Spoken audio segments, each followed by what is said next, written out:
வணக்கம், welcome to Pami Veetu Samayal. இந்த வீடியோல ரொம்ப ருசியான எல்லா அக்கேஷன்ஸுக்கும் சுலபமா செய்யக்கூடிய பாதாம் அவல் கேசரி எப்படி செய்யறதுன்றத பார்க்கலாம் வாங்க. இப்போ இதுக்கு தேவையான பொருட்கள் பார்த்துடலாம். 1 கப் கூச்சா மாதிரி கெட்டி அவல் எடுத்திருக்கேன். இதுக்கு 1/2 கப் நெய், 1 கப் சர்க்கரை, அப்புறம் கொஞ்சம் பாதாம் ஓவர் நைட் தண்ணியில் ஊற விட்டு வச்சுருக்கேன். 1/2 கப் தண்ணி, 2 கப் பால், 1/2 டீஸ்பூன் பொடி பண்ண ஏலக்காய், ஒரு பெரிய பிஞ்ச் குங்குமப்பூ கொஞ்சம் வெதுவெதுப்பான பாலில் க்ரஷ் பண்ணி வச்சுருக்கிறேன், 1/4 டீஸ்பூன் உப்பு, ஒரு சின்ன துண்டு பச்சை கற்பூரம், 10லிருந்து 12 பொடியாக நறுக்கின பாதாம். முதல்ல மீடியம் ஹீட்டில் அவலை ட்ரை ரோஸ்ட் பண்ணி எடுத்துக்கலாம். செவந்துடக்கூடாது, நல்லா கிறிஸ்ப் ஆகிற மாதிரி வறுத்து எடுத்துக்கணும். அதுக்கப்புறம் அது கொஞ்சம் ஆறுனதுக்கப்புறம் ரவை பதத்துக்கு அதை திரிச்சு எடுத்துக்கலாம். பாருங்கள், 2 அவல் எடுத்து இந்த மாதிரி கையிலே வந்து நசுக்குனா நல்லா தூளாக நுணுக்க வரணும். ஸோ பாருங்கள், இந்த மாதிரி கிறிஸ்பாக வறுத்துக்கணும். இப்போ வந்து இதை நல்லா ரவை மாதிரி குருணையாக திரிச்சு எடுத்துக்கலாம். அடுத்தது பாதாம் அரைச்சிடலாம். நான் பாதாமை ஓவர் நைட் ஊற வச்சுருந்தேன்.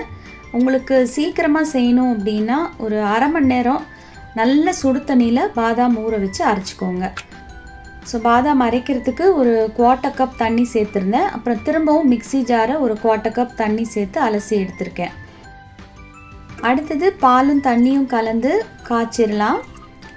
ஸோ இது வந்து சைட் பை சைடு காய்ச்சிக்கிட்டு இருக்கிற வேலையிலே வந்து நம்ம அவல் குருணையை வறுக்க ஆரம்பிக்கலாம். நம்ம எடுத்த நெய்யில் ஒரு 3-4 டேபிள் ஸ்பூன் நெய் சேர்த்து அவலை மீடியம் லோ ஹீட்டில் செவந்துடாமல் நல்லா கைவிடாமல் வறுத்துக்கோங்க. அந்த அவலோட அருமையான அந்த வறுத்த மணம் வர வரைக்கும் நல்லா வறுத்து எடுத்துக்கோங்க. இந்த ரெசிப்பியில் வெள்ளை அவலுக்கு பதில் சிகப்பு அவல், ப்ரௌன் அவல் எது வேணும்னாலும் பயன்படுத்தலாம்.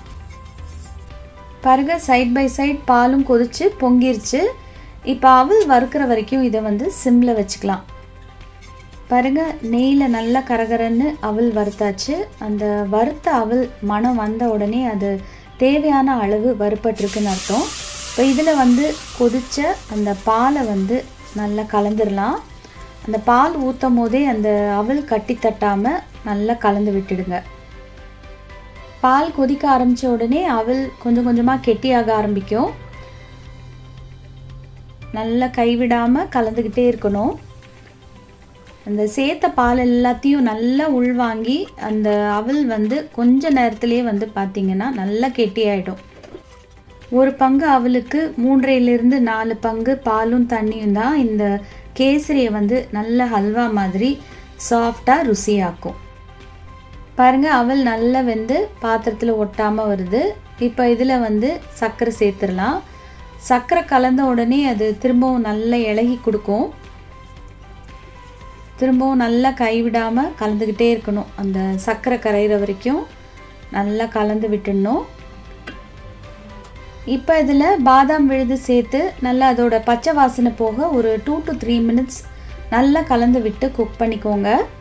பாதாம் பேஸ்ட் இந்த கேசரியோட ஃப்ளேவரை ரொம்ப அருமையாக்கிடும். கிட்டத்தட்ட பாதாம் அல்வா சாப்பிட்ற மாதிரி இருக்கும். அந்த அளவுக்கு ரொம்ப ருசியாக இருக்கும். நீங்களும் கண்டிப்பாக இந்த ரெசிபி உங்கள் வீட்டில் ட்ரை பண்ணி பாருங்கள். அடுத்தது உப்பையும் கரைச்ச குங்குமப்பூவையும் ஒன்றா கலந்துடலாம். இப்போ அந்த கேசரியில் குங்குமப்பூ சேர்க்குறது அதோடைய நிறத்துக்காக மட்டும் இல்லை, அதோடைய சுவைக்கும் தான். அதனால் முடிஞ்ச அளவுக்கு இந்த கேசரியில் குங்குமப்பூ சேர்க்க பாருங்கள். ஏன்னா இது வந்து அந்த கேசரியோட சுவையை நல்லா தூக்கி கொடுக்கும். கடைசியாக ஏலக்காய் பொடி, பச்சை கற்பூரம், நறுக்கின பாதாம், அப்புறம் மிச்ச நெய் இதெல்லாத்தையும் கேசரியில் கலந்துடலாம்.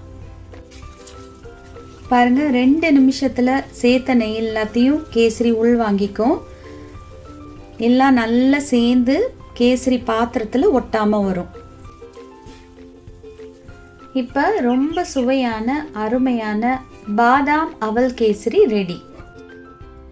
பாதாம் அவல் கேசரி செய்கிறது எவ்வளோ சுலபம் பாருங்கள். நிமிஷத்தில் செஞ்சிடலாம்.